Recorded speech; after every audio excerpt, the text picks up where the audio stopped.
Welcome back to the Pleb Underground. Happy Monday. I don't even think those happy and Monday, do they even go together? I don't think so. All right, guys, we haven't done news in a couple of days because we've had a lot of interviews and we've got a busy week this week as well. Doing some news this morning. We're going to be doing our monthly roundtable this evening, 8:15 p.m. Sir Ulrich, myself, humble Bitcoiner. Got a whole lot of topics to discuss. Anyways, so today, though, right now, what are we talking about? Going to do a little update here for the Paper Bitcoin Summer because it's so fun. So there's a lot of news going around last week about the Fed easing up on bank restrictions and Bitcoin. Good morning, Roman. Yeah, I know I saw a bunch of, really happy stuff from Tales from the Crypt, from Bitcoin Magazine. Oh, that's it. The Fed's pulling their program. They're no longer looking at this. Wrong. I hate to be that guy, but unfortunately, we're just getting such terrible information and such terrible interpretations just to frickin' pump bags. So, yep, I got to be that guy. And sorry, not sorry. Anyways, we're going to take a look at that. We are also going to take a look at Blackrock, Blackrock buying more Bitcoin. And at the same time, an announcement that we may not be enjoying as much as well. Thailand. Is Thailand opening up to Bitcoin? Shout out to viewer Lucky Red Fish who tagged me in that one. We are going to take a look at what's going on in Thailand. And of course, guys, we know the story, right? Jack Dorsey is pushing forward. He's got mining going. He's going to be he announced that full stack Bitcoin integration with Block, right? Handling all these different aspects of businesses using and integrating Bitcoin. Well, guess what? New miner in town, right? We're going to take a look at proto mining. All right. You know the deal. Before we do any of that, we're going to give a shout out to our sponsor, and we are going to be right back to dive into all of this craziness. Here we go. Let's do it. Pleb Underground is sponsored by Archimedes Emporium. Discover the pinnacle of precision engineering, starting with their Bitcoin logo wall clock, meticulously machined in Maine from a solid block of aerospace-grade aluminum, ensuring unparalleled durability and performance. Experience the difference of a product made without compromise. Head on over to Archimedes Emporium. Okay, guys, let's dive right into it. Here we go. Look, this BitcoinTreasuries.net. I think this is one of NVK's creations. Anyways, good account. Solid website, keeps everybody up to date on what's going on with these treasury companies. And yeah, in case you didn't know, Peter Thiel, who has no shortage of businesses and IPOs and money, has started the Bullish Exchange, or ticker BLSH. That's right. They IPO'd last week, right? And take a look. It's already got 24,000 Bitcoin. It's Paper Bitcoin Summer. Everyone's got tons of Bitcoin. Look. So right now, just let's take a look at the landscape, right? So Peter Thiel got his hand in Palantir. 2 weeks ago, announced this new product that conveniently replaced SVG and Signature Bank called Erebor. And all of a sudden now, hey, look, he's got an exchange. Don't worry, guys. This time it's different. This time it's totally different. Yeah. Anyways, all right, moving on. Let's keep going. All right, I think the big news, right? BlackRock. What a surprise, huh? They're buying more Bitcoin. That is not the BlackRock thumbnail at all. There we go. Okay. Anyways, yeah, StreamYard, fix your shit. Okay. Gotta get the updates going. Anyways, BlackRock acquires 524 million in Bitcoin for spot ETF. Phil, why is this news? It's not news. Nobody cares.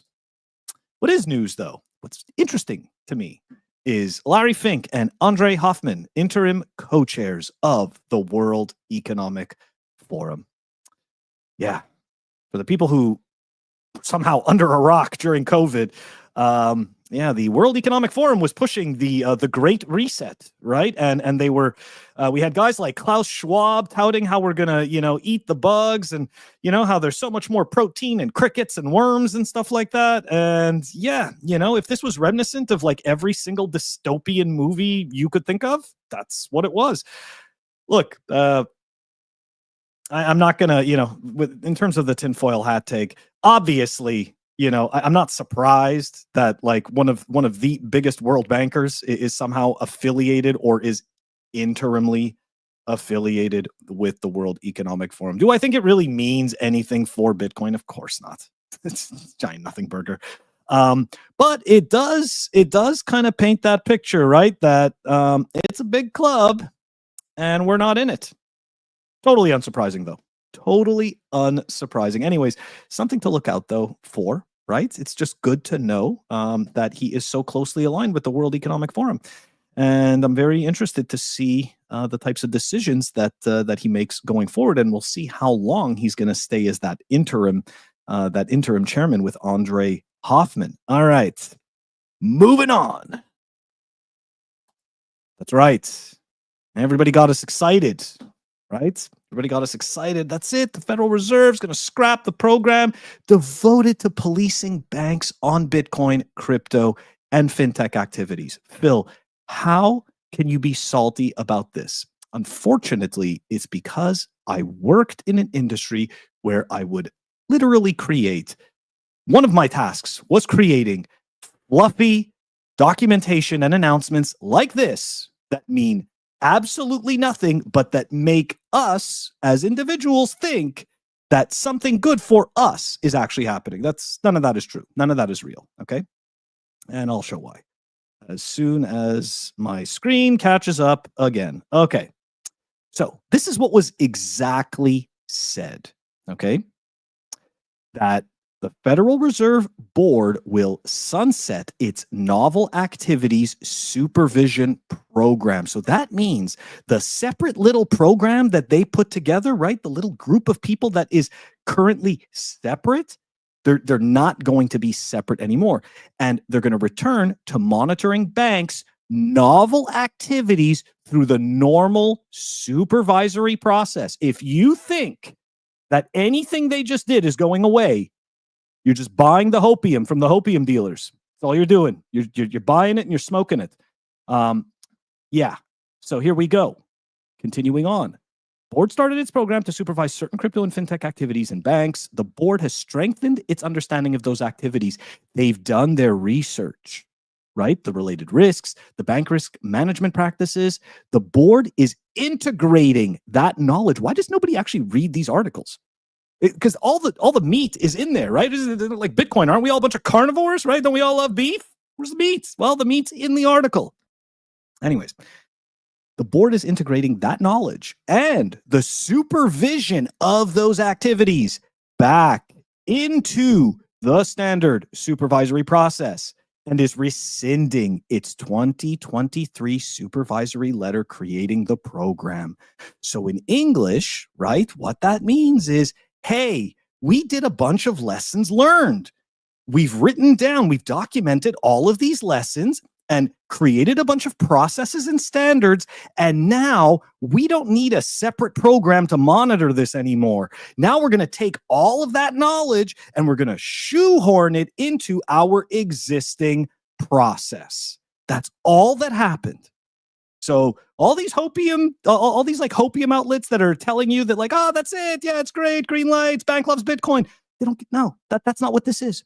All they did was remove the special group and take the processes and the lessons learned and incorporated it into their standard process.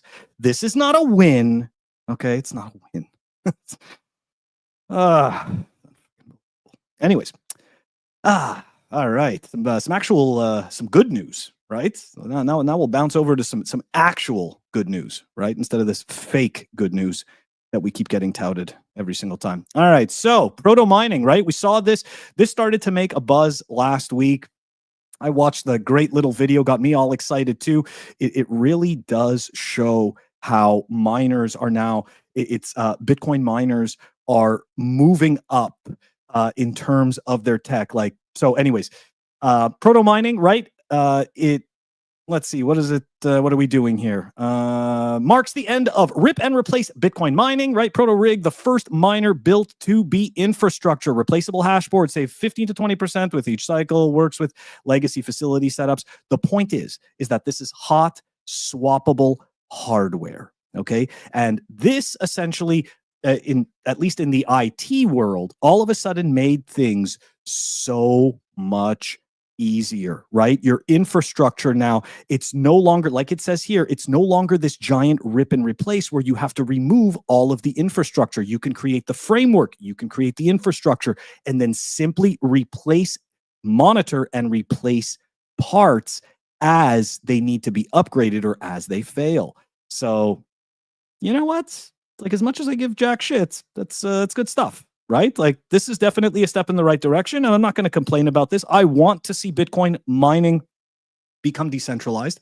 I want to see more hardware manufacturers, and I know that it's so easy to say, right? It's so easy to say, oh yeah, I want to see this happen, because sometimes we don't have a concept of how many millions and billions of dollars it costs to set up all of these types of factories and these fob factories and the wafer factories and stuff like that. Like this is not cheap stuff. Okay. This is very expensive and costs a lot of overhead, which then got me thinking, right? So supposedly Block was going to be building their own chips, right? And so I had to ask, I went and asked Jack, hey, I'm reading through, that Block manufactures in-house both the main board components and the ASIC chips. Can you confirm? And the reason why I asked is because I have gotten answers back from Jack in the past. Unfortunately, this was not one of those times, but Mr. Hoddle actually jumped in with one of the articles that I referenced, because I wasn't 100% sure. Are they doing their own thing or are they not?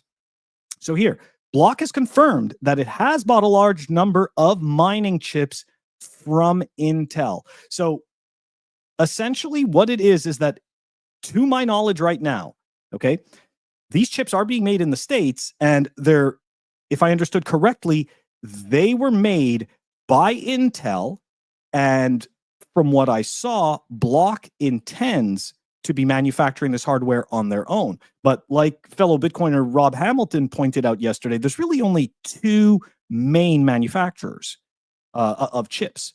There's TSMC, and I'm totally brain farting on who the second one is. But this is a big undertaking. This is like a massive undertaking to go and develop their own chips. I really would like to see that. Anyways, I do think this is still a step in the right direction for Bitcoin mining.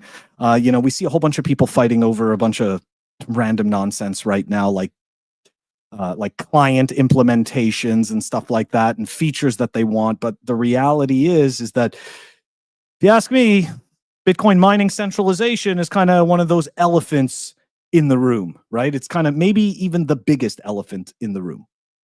Who knows? All right, so moving on to some bullishness, right? Some more bullish news. Let's see. Thai government launches crypto to bot scheme to boost tourism. Yeah, shout out to Lucky Redfish for tagging me on this one. So here we go. Thai government is launching a tourist DigiPay scheme to boost tourism by allowing foreign visitors to convert cryptocurrency into Thai baht for electronic payments. Hey, could these guys be gearing up for legal tender? Maybe. Anyways, to participate, tourists must open accounts with regulated digital asset and email, of course, right? They want you to KYC there, right? They want you to KYC, passing strict KYC and anti-money laundering checks, of course, because we all know how it's always just a little peon, right? It's the little peon that's trying to pass a couple of $100. That's the villain. It's not the people. It's not the institutions that are paying to play and transferring billions of dollars for illicit entities. It's not them. It's us. It's us, and it's for our own good. The program operates within a regulatory sandbox and includes safeguards such as monthly spending limits and a prohibition on direct cash withdrawal to prevent financial crime. Guys, it's all about preventing financial crime. It's all about preventing that financial crime. So look, it's kind of a, is that like a sugar-coated poison apple? Is that what that Thailand news is? Maybe. Seems to me. It seems to me a little bit that it might be some sugar-coated poison apple. But look, the reality is that it is a conversation taking place in the right direction. I don't care for the KYC AML stuff. However, it does help encourage the use and transactions of Bitcoin. So, right? Like, people transacting with Bitcoin. So I guess I'll take it.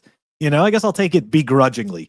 So yeah, I'll say that it's a good thing, but I just, again, it's always this crap about the KYC AML. It's like a freaking broken record.